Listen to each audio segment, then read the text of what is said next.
The fork in Maddie's hand clinked against her wine glass before she set it down. Her lipstick curled into a perfect, practiced smile, the kind you wear on camera, not around family. You're a burden, Aaron, to this family, to all of us. The words sliced through the candle-lit room harder than any knife on the table. My mother didn't flinch. My stepfather took another sip of his Bordeaux. Grandpa Walter's cloudy eyes blinked once, then drifted down to his plate. I smiled back, not because I found it funny, but because the smile was the only shield I had in that moment. Under the table, my thumb tapped open my phone. My finger slid to the timer app. I set it for sunrise. 6 hours, 43 minutes. I wasn't leaving the house tonight, but tomorrow morning I was going to burn this whole thing down without striking a single match. The dining room of my mother's Weston home looked like a magazine spread. White oak table, tall tapered candles, casting soft shadows on the wainscoting, plates with gold rims, crystal glasses catching the warm flicker of light.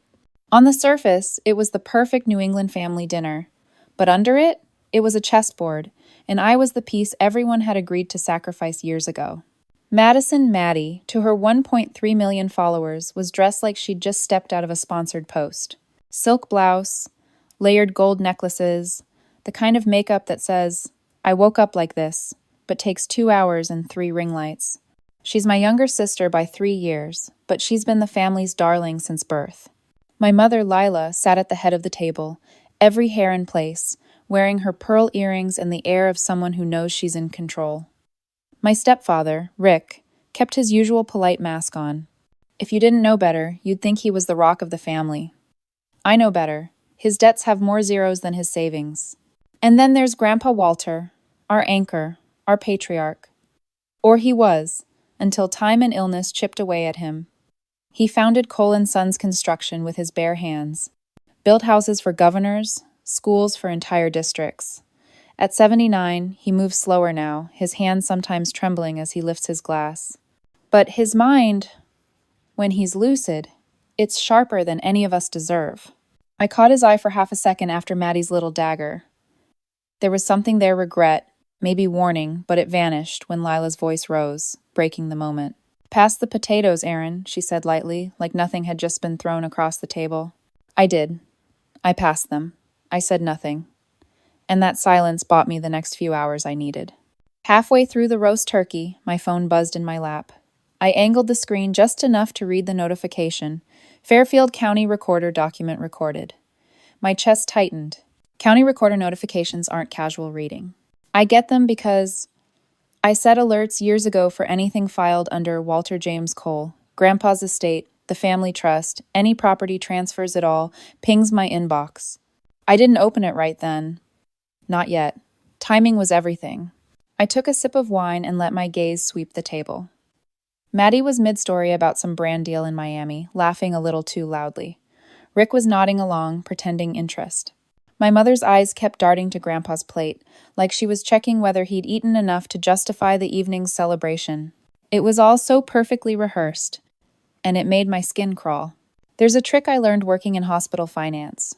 You can spot fraud the same way you spot a fever. The signs are small at first, an extra signature here, a line item out of place there, but once you know the pattern, you can feel it before you can prove it. That email in my lap? I could feel it. I swallowed another bite of turkey and let the conversation wash over me. I nodded when expected, smiled on cue, kept my breathing slow.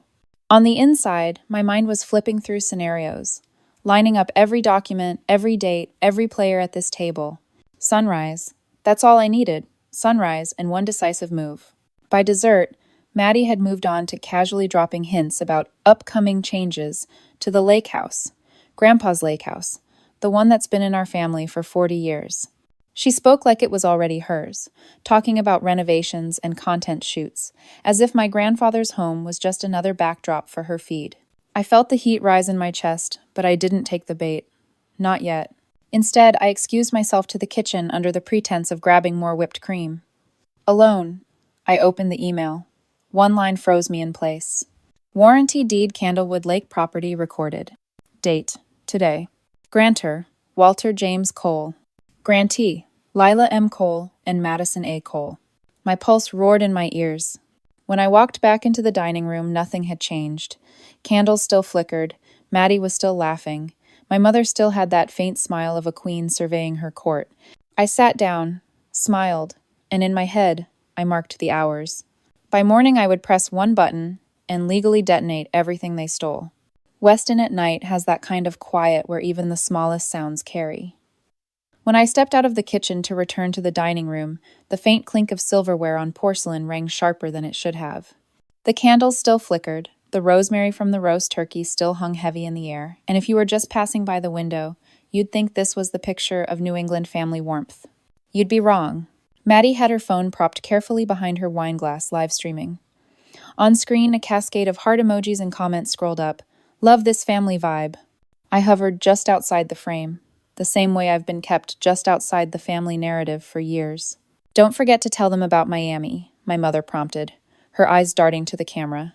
Maddie lit up instantly. Oh yeah, got a collab with a resort down there. Flying out next week, shooting content by the pool.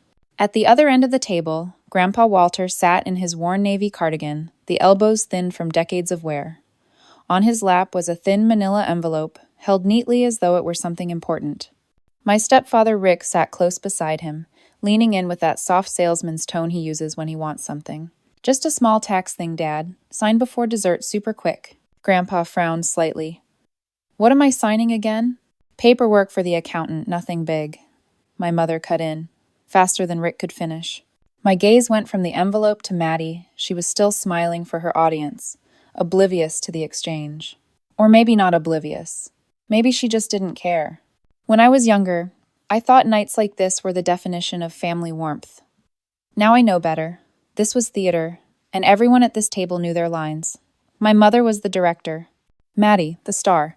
Rick, the financial advisor lurking behind the curtain. And me? I was the audience member, forced to buy a very expensive ticket. Sliding back into my seat, I kept my voice casual. What's in the envelope, Grandpa? He opened his mouth to answer, but Lila laid a hand over his. Aaron, let's not do this at the table. The air dipped for a single beat. Then Maddie snapped it back with a bright, anyway, about the lake house, thinking of turning the guest room into a content studio. Natural light there is perfect. The lake house, Candlewood Lake. Since 1983, it's been Grandpa's. I learned to swim there, had my 12th birthday there, and in the summer of 2015, Maddie used it as the backdrop for an Instagram bikini shoot that went viral. Grandpa never once mentioned selling it or transferring it to anyone. I tore a piece of bread, but my mind was connecting dots. The manila envelope, the small tax thing, Maddie's talk of renovations, and that county recorder email still waiting to be read properly. Keeping my breathing steady, I opened the notes app under the table and typed to myself one of my habits for quick reminders. Check deed, Candlewood Lake date, signature. Above the table, the chandelier threw warm light over everyone's faces, turning the scene into something that could have been painted. But every blink, every sideways glance felt like passing signals in a code I hadn't fully cracked. Rick raised his glass. To family, always together. His voice was as smooth as a PowerPoint slide. I lifted mine, smiled faintly. In my head, my response was only 4 words. Not this time. When dessert arrived, apple pie with vanilla ice cream melting into pale rivers on each plate, my mother excused herself to fetch another bottle of wine. Rick quietly slid the manila envelope toward Maddie. She flipped it open, glanced at the papers inside, and gave a small, sharp nod. Grandpa's eyes found mine for a second, just a flicker. But in that brief moment, through the haze of age and illness, I saw it. Awareness. I rested my elbows on the table, feeling like the glossy finish on this evening was starting to peel away. In the corner, Maddie's phone still streamed, strangers sending love to a family they thought was perfect. Perfect? Sure, at least until sunrise. If you asked anyone at this table what my role in the family was, they'd say responsible one. The one who keeps things running. The one who doesn't need anything. What they wouldn't say, what they'd never admit, is that I've been the quiet, unpaid insurance policy for decades. I paid off Mom's credit card debt when I was 25. Helped Maddie set up her LLC so she could funnel her influencer money without paying penalties. Covered Grandpa's hospital bill last year when Rick's consulting firm ran dry and his emergency fund turned out to be a boat he couldn't sell. Every time, the gratitude lasted about as long as a champagne bubble. I told myself I did it because it was family. Now, looking around this table, I see it for what it was, conditioning. Under the table, my phone vibrated again. I angled the screen. Same sender. Fairfield County Recorder. Another ping, this time with an attachment preview. Document recorded. Warranty deed. Candlewood Lake property. There it was in black and white. Grantor. Walter James Cole. Grantee. Lila M. Cole and Madison A. Cole. Filed at 3:42 p.m. today. Right about the time I was still at the hospital, arguing with insurance over a patient's denied claim. I zoomed in on the signature. My grandfather's real W in Walter always dipped left before looping, a small flourish he said he learned from his own father. The W on this deed was upright, rigid, no dip, no flourish, like someone had traced the letters off a typed font. I remembered a Venmo notification from months ago, Maddie sending Rick $5,000 with the note. Foundation consult thanks Rick Sibben. Back then I brushed it off. Now, paired with this deed, it felt like a puzzle piece clicking into place. Scrolling further, I saw the notary's name. Tessa Markham. It rang a bell. Not from any legal document, but from Maddie's Instagram stories. Tessa was the bestie Maddie tagged in a gym selfie just 3 weeks ago. The date of that selfie? The same day this deed was supposedly notarized. I let my eyes drift up from my phone. Maddie was leaning back in her chair now, swirling her wine like she'd already won something. Rick was watching her the way gamblers watch their lucky streak. Mom kept glancing toward the hallway where she'd disappeared earlier, probably checking if the wine opener was back in place. It hit me then. This wasn't spontaneous. This was choreography. And if the paperwork in that manila envelope matched what I'd just seen in the county records, they'd already moved Grandpa's property into their names without telling me and without Grandpa understanding what he'd signed. Grandpa's fork clinked against his plate, drawing my eyes. He looked tired, the kind of tired that isn't about sleep. When he reached for his water, his hand trembled. I wanted to say something to ask him directly, but Mom was right there, close enough to cut me off again. Instead, I made a decision. I would collect, not confront. Not yet. A flash of memory came to me from last Christmas. Grandpa had slipped a small USB drive into my coat pocket when no one was looking. For later, he'd whispered, eyes sharper than I'd seen in months. I'd tucked it away in my desk at home, never checked it. Now, I could almost feel the weight of it in my hand. If I was right, if that drive held what I thought it might, then Sunrise wouldn't just bring a fight, it would bring an explosion. The rest of dessert passed in a blur. My mother returned with wine, refilled glasses, and steered the conversation toward Maddie's upcoming business ventures. I smiled when I needed to, nodded at the right beats, but inside I was already mapping my night. I noticed Maddie's phone was still live. A stream of strangers were flooding the chat with, "You're such a close family," and "This is goals." My lip twitched, half amusement, half disgust. If only they knew. When they went to bed, I'd be up. When the house went quiet, I'd be digging. The window between now and sunrise was small, but it was enough. Because if they thought I was going to sit here and let them steal the last thing Grandpa had left to give me, they didn't know me at all.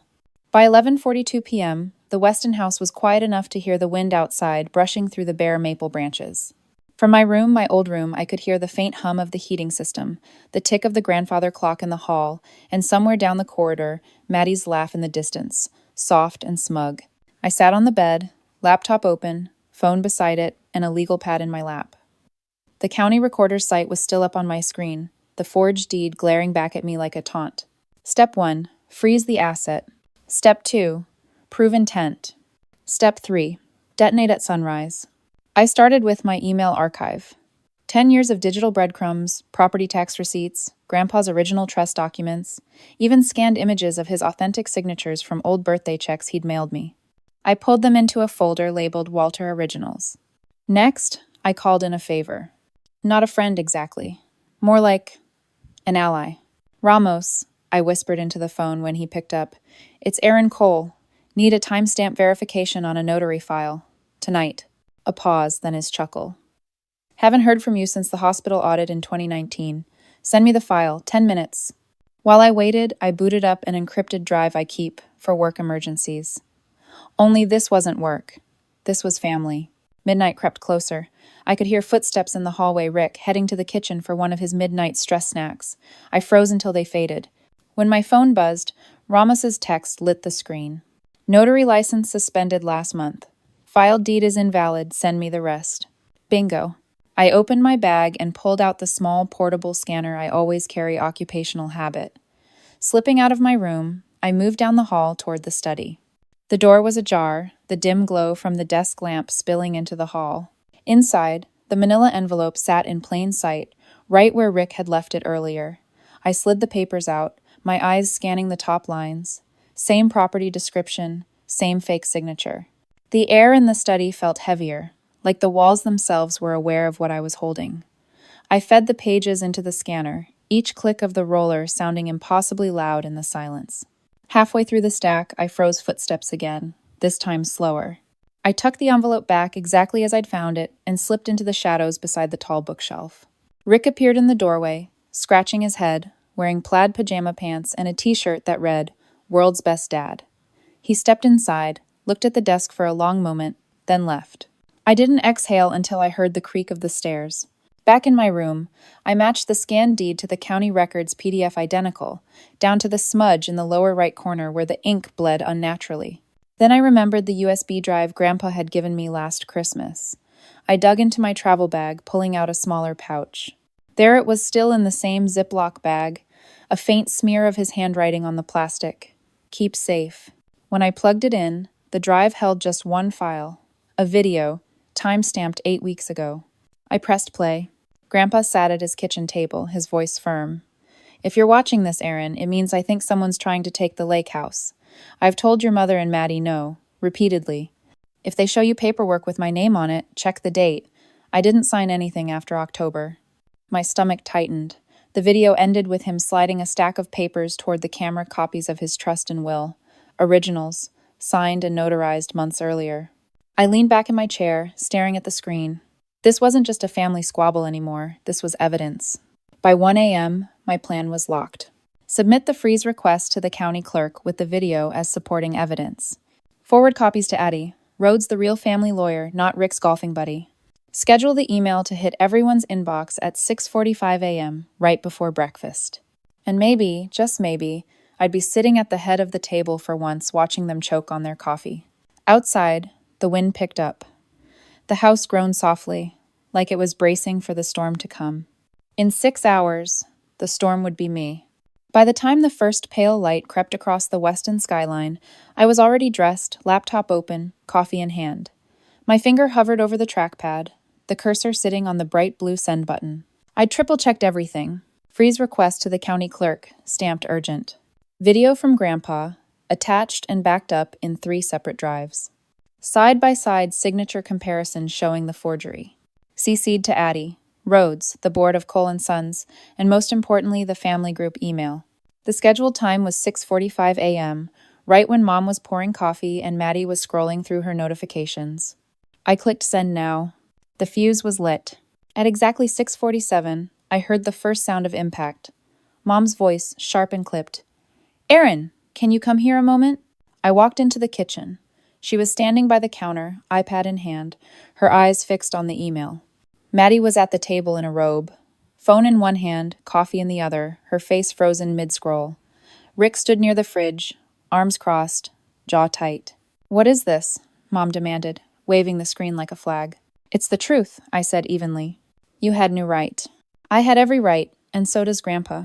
From the breakfast nook, Grandpa's voice floated over, steady despite the rasp. "She's right." Every head turned. He was sitting there in his cardigan, hands wrapped around his coffee mug, watching us like a man who'd been waiting for this moment. "I never signed over the lake house," he said, "and I sure as hell didn't give Maddie the right to gut it for a content studio." Maddie's cheeks flushed. "Grandpa, you must have forgotten." "No," he cut her off. "I forget plenty these days. Not that." Rick tried to step in. "Walter, this is all a misunderstanding." "Save it," I said, my voice sharper now. "The notary's license was suspended last month. That deed isn't just invalid, it's a felony waiting to happen." Maddie slammed her phone on the table. "Why are you doing this, Aaron? You've always had a problem with me." "This isn't about you," I snapped. "It's about protecting what's his, what's ours." Mom set down the iPad slowly, as if controlling her hands took effort. "You don't understand the pressure we're under, Aaron. The taxes, the upkeep. Rick's been trying to—" "Fix it by stealing?" I asked. "By cutting Grandpa out of his own property?" Her lips tightened, but she didn't answer. The silence stretched. Then Grandpa spoke again, quieter this time. "I built that house for your grandmother. Every nail, every board. She picked the wallpaper in the upstairs bedroom. You don't sell memories like that for quick cash or to feed an Instagram account. Maddie looked down at her lap. For the first time that morning, she didn't have a comeback. I pulled out a printed copy of the freeze order and slid it onto the table. The lake house is locked. Any sale, transfer, or renovation request will be blocked pending review. The board's been notified.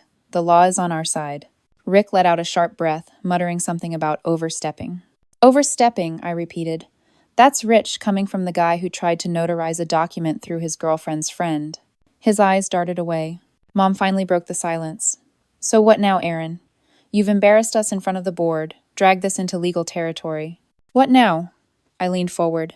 Now you learn that I'm done playing the family's safety net. I'm done cleaning up your messes while you paint me as the burden. You want to keep the rest of the family intact? Then start acting like one. Grandpa stood slowly, deliberately, and walked to my side. He placed a hand on my shoulder. I'm proud of you, kid. Took you long enough to see them for what they are. Maddie flinched like the words had landed on her instead. Outside, the morning light spilled across the lake in the distance. Inside, the air was thick, the war lines drawn. I'd lit the fuse hours ago. Now I was standing in the blast radius and I wasn't moving an inch. The kitchen felt smaller now, every wall leaning in. The air was tight, brittle, ready to snap. Maddie's voice cracked first. It was Dad's idea, she shouted, fingers stabbing the air at Rick. The word Dad hung there, wrong and heavy. Walter's brows drew together. I caught the twitch in Rick's jaw. He knew exactly what she'd just admitted. In front of the man who wasn't his father. Dad? Walter repeated, the syllables like stone. I'm your grandfather, Maddie. That man married into this family, nothing more. Rick's forehead glistened. He opened his mouth, but before he could shape a defense, Addie. Rhodes stepped forward from the hallway, a thin file in his hand. Mr. Cole, Rhodes said, voice neutral but edged. According to the trust records, you signed as managing member, receiving assets from Walter's trust, on the same day Walter was admitted to ICU. Rick's lips pressed tight. His eyes darted to Lila. Lila's tone turned honey-sweet, almost pleading. Family comes first. We can work something out. Split things differently. No need to drag this any further. I met her eyes, my voice steady. Family isn't a cover for laundering money through a charity fund. A sudden shuffle of feet broke the tension. Walter appeared in the doorway, supported by his caregiver. His cardigan hung loose over his frail frame, but his eyes, they were bright. He looked at me, and something in his face softened. His lips trembled before he whispered, Good girl. I swallowed hard. Rhodes cleared his throat. We have located the original codicil from the safe deposit box. The notary, Miss Tessa Markham, has been subpoenaed. A handwriting expert is prepared to testify. Additionally, Adult Protective Services will be conducting an immediate evaluation of Walter's care environment. Rick's knuckles tightened around the back of a chair. Maddie shifted uncomfortably, her robe sleeve sliding back to reveal a trembling hand. But Rhodes wasn't done. There's more. A supplemental piece of evidence came to light this morning. Security footage from the living room, audio pulled from an Amazon Alexa log. Date and time match the night of the contested signing. I glanced at him sharply. What's on it? He opened the file and slid a USB drive across the counter. It's very clear. Lila instructs Walter to repeat certain phrases. Rick prompts him exact words, say yes, sir. The audio captures Walter hesitating, then complying. The silence broke like glass. Maddie spun toward her mother, eyes blazing. You told me Grandpa agreed. Oh, don't start, Lila shot back. You were right there cashing in on the lake house plans. Rick reached for the manila envelope on the counter. This conversation's over. He yanked at the papers inside, the sharp sound of tearing following. Put that down. A county deputy, summoned by Rhodes earlier, stepped in from the side door. His hand hovered near his belt as he crossed the room. Rick froze mid-rip, eyes narrowing. Maddie's phone was still on the table. The live stream long ended, but the camera light still on. She lunged for it, but I was faster. I slid it out of reach.